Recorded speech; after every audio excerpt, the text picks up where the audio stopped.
The crowded press event buzzed with anticipation, reporters elbowing for position, cameras flashing in rapid succession. Among them stood Richard Hayes, a well-known liberal journalist notorious for his sharp tongue and scathing political commentary. He thrived on controversy, and tonight he had his sights set on an unlikely target, Barron Trump. At 17, Barron had mostly stayed out of the public eye, overshadowed by his father's political career. But with his towering height and poised demeanor, he was hard to ignore. That night he attended a charity gala, dressed in a crisp navy suit, nodding politely as he moved through the sea of guests. Richard, never one to miss an opportunity, smirked as he leaned toward his microphone, voice dripping with sarcasm. "Ladies and gentlemen, looks like we finally have a Trump who's growing into the job. Literally. Tell us, Barron, are you here to discuss policy or just to reach the top shelf for your father?" The room chuckled uneasily, some reporters smirking, others shifting awkwardly. Barron, who had been mid-conversation with a guest, slowly turned toward Richard. He didn't flinch. Instead, he let the silence stretch, meeting the journalist's gaze with an expression that betrayed neither anger nor amusement. Then, with a calm, measured voice, he responded, "It's interesting, Mr. Hayes. You've built a career on criticizing others, yet here you are fixated on a 17-year-old. That says more about you than it does about me." The laughter died. The murmurs stopped. Even the most vocal critics of the Trump family found themselves caught off guard by the teenager's composure. Richard opened his mouth, but no words came out. He had expected a flustered reaction, maybe even an awkward retreat. But this was something else entirely. Barron gave a polite nod and turned away, returning to his conversation as if nothing had happened. Meanwhile, Richard stood frozen, gripping his microphone a little tighter, his usual smirk nowhere to be found. The silence in the room spoke louder than any headline ever could. For a long moment, the air felt heavy, charged with an energy no one had expected. The press, usually eager to pounce on any exchange, hesitated. The cameras, which had been relentlessly flashing just seconds ago, now remained still, their operators caught in the weight of the moment. Richard Hayes, a man who prided himself on always having the last word, found himself speechless. He had lobbed an easy jab, expecting a reaction. Maybe some nervous laughter, maybe a defensive quip. Instead, Barron Trump had disarmed him with nothing but calm logic. A murmur rippled through the crowd as whispers passed between journalists and guests alike. Some smirked at Richard's expense, others simply stood in quiet awe. Barron, unfazed, continued his conversation, as if the entire interaction had been nothing more than a passing breeze. Then, the unexpected happened. An older journalist, one who had covered politics for decades, clapped, just once at first, then again. Slowly, others joined in. It wasn't a loud, raucous applause, but a steady, deliberate acknowledgement of something rare. Poise under pressure, a quiet but undeniable presence. Richard's face burned, though he forced a chuckle. "Well, young man," he finally managed, attempting to recover, "you certainly have a way with words." Barron glanced back briefly, offering a polite but knowing smile. "I've had good teachers," he replied, before turning away for good. The moment was over, but its impact lingered. By the time the night ended, social media was ablaze. Clips of the exchange spread like wildfire. Some praised Barron's maturity, others criticized Richard for targeting him in the first place. Even those who didn't usually align with the Trump family admitted, grudgingly or otherwise, that the youngest Trump had handled himself with a grace well beyond his years. Richard, meanwhile, found himself at the center of a different kind of attention. His usual defenders were eerily silent. His critics had a field day, and while he tried to brush it off as a harmless joke taken too seriously, the damage was done. As for Barron, he didn't address the incident again. He didn't need to. His response had said it all, and in a world where words were often wielded like weapons, his silence in the aftermath spoke even louder. In the days that followed, the media frenzy only intensified. News outlets played the clip on repeat, analyzing every second of the exchange. Pundits on both sides of the political spectrum weighed in. Some called Barron's response a masterclass in composure, while others tried to downplay it as an insignificant moment. Meanwhile, Richard Hayes found himself in an unfamiliar position, on the defensive. His social media accounts were flooded with comments, many mocking him for being bested by a teenager. Others questioned why he had chosen to target Barron in the first place, pointing out that, despite his last name, Barron had never been a political figure. Desperate to regain control of the narrative, Richard appeared on a late-night talk show, attempting to explain himself. "Look, it was a joke," he insisted, forcing a laugh. "People are acting like I committed some kind of crime. The kid handled himself well, sure, but let's not pretend this was some historic moment." The audience responded with a weak chuckle, but the damage was done. His usual confidence seemed forced, his charm overshadowed by the weight of public perception. For the first time in his career, Richard Hayes wasn't leading the conversation. He was scrambling to keep up. Barron, on the other hand, remained silent. He didn't give interviews. He didn't post cryptic messages on social media. He simply continued on with his life as if the incident had never happened. But that in itself made the moment even more powerful. At an event a week later, a reporter cautiously approached him. "Barron, any thoughts on what happened with Richard Hayes?" Barron paused for a moment, then smiled slightly. "I think he's already said enough for both of us." With that, he walked away, leaving the journalist stunned. The response was perfect, sharp, subtle, and final. As time passed, the incident became one of those rare political moments that people would reference for years, not because it was scandalous or dramatic, but because it showcased something unexpected.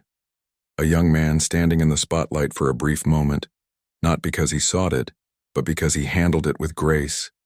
And in the end, that silence, that refusal to engage in petty back and forths, left a far greater impact than any insult ever could. Months passed, and while the news cycle moved on, the moment remained etched in the public's memory. Barron Trump had unintentionally become a symbol of quiet confidence, someone who had stepped into the media's glare and walked away unscathed. Richard Hayes, however, wasn't as lucky. The exchange haunted his reputation in subtle yet undeniable ways. While he still had his platform, the credibility he once commanded seemed diminished. Every time he took a shot at a political figure, someone in the comments would remind him, "Weren't you the guy who got schooled by Barron Trump?" His attempts to reclaim his dominance in the media landscape felt forced.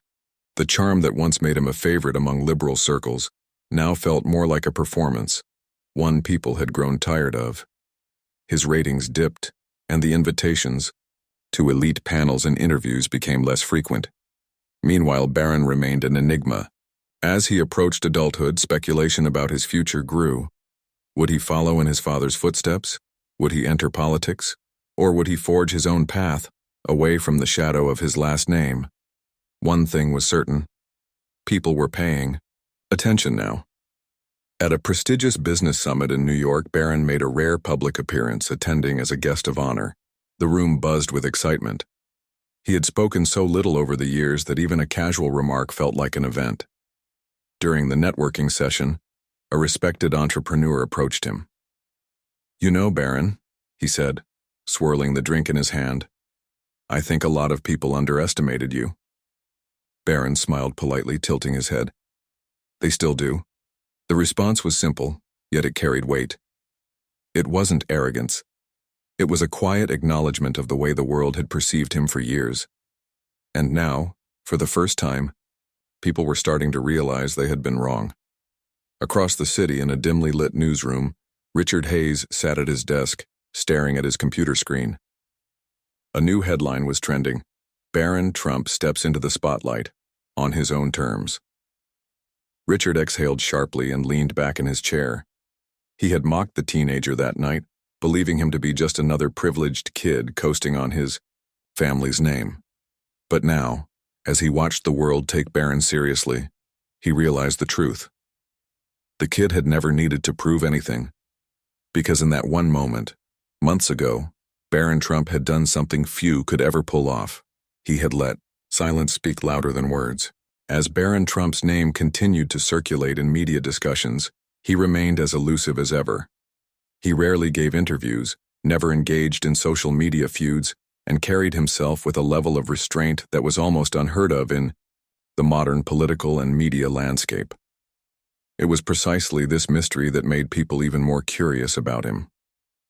Speculation about his future grew. Some political analysts believed he might eventually enter politics, while others argued that he would distance himself entirely from his father's legacy. Yet every time someone attempted to pin a label on him, Barron defied expectations, not through words but through his actions, or more often, his refusal to play into the media's game. Meanwhile, Richard Hayes's career was on a slow but steady decline. His credibility had been wounded by that single exchange, but the real damage came later. His attempts to regain his standing grew desperate, and his commentary became increasingly bitter. Viewers noticed, networks noticed. Before long, his contract with a major news outlet was not renewed. Sitting alone in a quiet cafe, Richard scrolled through his phone, watching clips of himself from years ago. Clips where he had been on top of the world, commanding attention, and setting the political narrative. Now the only thing people seemed to remember him for was the night he tried and failed to publicly humiliate a teenager. As he set his phone down, a group of young men entered the cafe, laughing as they discussed a recent podcast. One of them mentioned Barron Trump. Richard tensed, eavesdropping without meaning to. "He's the only one in that family who doesn't take the bait," one of them said. "He doesn't do interviews, doesn't go on Twitter rants, and somehow that makes him more interesting than all of them." "Yeah," another agreed. "That guy Richard Hayes tried to roast him, and Barron just shut him down with one sentence. Classic." Richard clenched his jaw, sighing as he took a sip of his now cold coffee. He had spent his entire career using words as his weapon. He had built a name for himself by controlling the narrative, by making others stumble, while he stood tall. But Barron Trump had changed the game with nothing more than silence.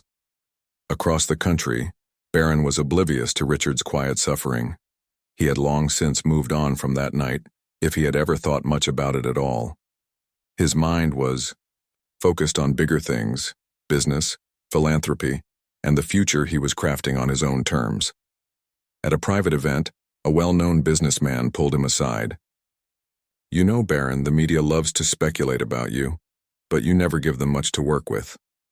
Barron smiled slightly, raising an eyebrow. "Why should I?" The man chuckled, shaking his head.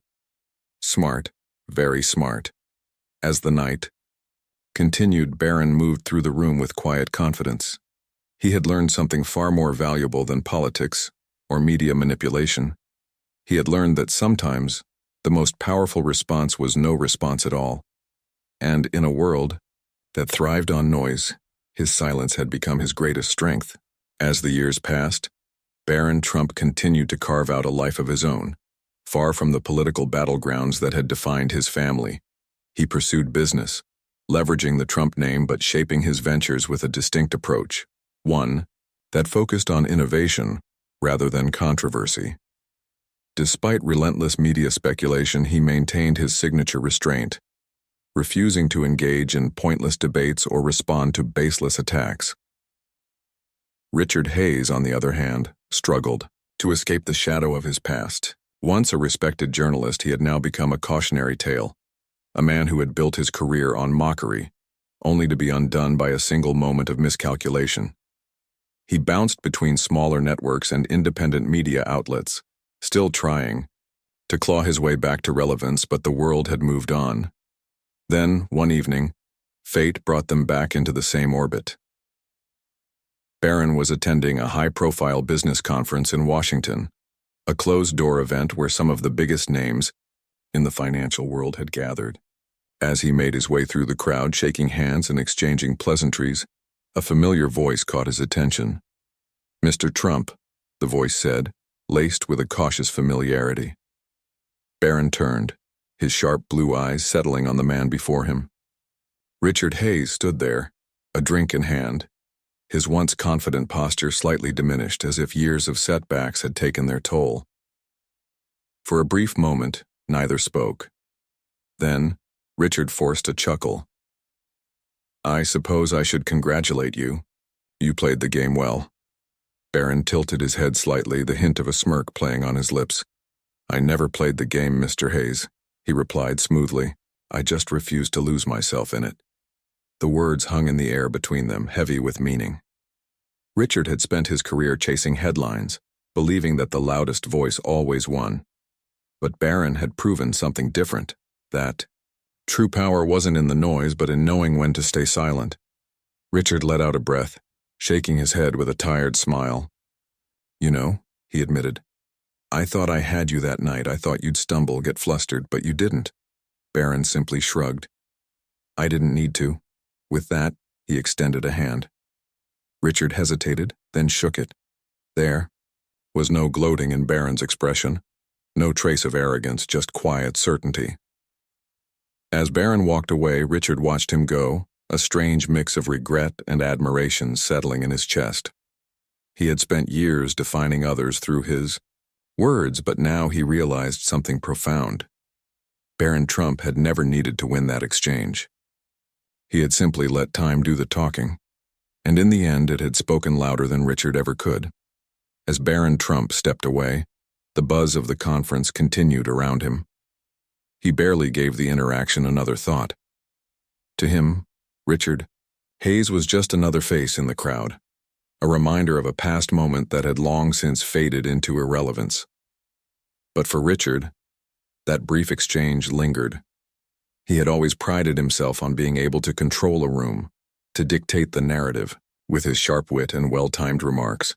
Yet here he was, standing in the corner of an event where Barron Trump commanded attention without even trying. That night, Richard sat alone in his hotel room scrolling through his old articles, his past interviews, and even that infamous clip, the one that had made Barron Trump an unexpected figure of intrigue and left Richard grasping for credibility. He had mocked the young man, dismissed him as an easy target, but in doing so, he had given Barron something far greater than ridicule. He had given him the opportunity to show the world that he was nothing like the caricature people had assumed him to be. Richard sighed, rubbing his temples. He could keep fighting against the tide, keep trying to reclaim his former reputation. Or he could accept the truth. He had built a career on tearing people down, and now the world had moved on from that brand of cynicism. Meanwhile, Barron continued his ascent, not as a politician or a media personality, but as something far more dangerous to his critics, an independent figure. He was wealthy, well-connected, and most importantly, immune to the tactics that had taken down so many before him. He didn't react, didn't engage in petty battles, and never played by the media's rules, and that made him impossible to control. A year later, a major publication ran a feature on Barron Trump. The headline was simple yet striking: "The one Trump who refused to be defined." The article praised his restraint, his ability to navigate public scrutiny without ever truly stepping into the fray. It painted him not as a product of his father's legacy, but as a man who had forged his own. Richard read the article from his small desk at a mid-tier news outlet, feeling a pang of something he hadn't felt in years: respect. He had spent so much time underestimating Barron that he had failed to see the bigger picture. Barron Trump had done what few in the modern era could. He had won the long game, and he had done it without ever raising his voice. As Barron Trump's influence quietly grew, the media's fascination with him only intensified. Every move he made, every rare public appearance, every business venture was scrutinized. Yet, unlike so many others in the political and celebrity world, Barron remained an enigma. He didn't chase the spotlight, and that made people chase him even more. He had become a figure of intrigue not by design, but by simply refusing to play the game. Meanwhile, Richard Hayes had faded into near obscurity. Once a respected journalist with national influence, he was now relegated to smaller publications and the occasional podcast appearance. His name no longer commanded attention. His commentary no longer shaped narratives. And whether he admitted it or not, he knew exactly when his downfall had begun. One evening, as he scrolled through his news feed, an article caught his eye. It was a profile on Barron Trump's latest venture, a technology firm focused on cybersecurity and digital privacy. The piece highlighted how Barron had built a team of experts and quietly secured major investors, all while keeping a remarkably low public profile. Richard exhaled sharply, shaking his head. The young man he had once mocked as nothing more than a privileged kid was now positioning himself as a major player in an industry that shaped the future. A notification popped up on his phone. An email from an editor at a well-known news outlet. Subject: Story pitch. Barron Trump. Richard hesitated before opening it. Richard, we're running a deep dive on Barron Trump's rise in the business world. Given your history covering the family, we'd love your insight, especially on that infamous exchange years ago. Any interest in contributing? He stared at the screen, the weight of irony settling in. Years ago, he had tried to turn Barron Trump into a punchline.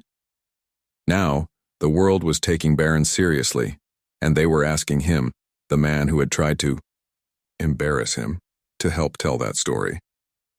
Richard leaned back in his chair, letting out a tired chuckle. He could refuse, let the past remain where it was, or he could do something he had never done before. Tell the truth. The next morning he responded, I'll do it. But not as a hit piece. This story deserves to be told honestly. For the first time, in a long time, Richard felt something unexpected: redemption.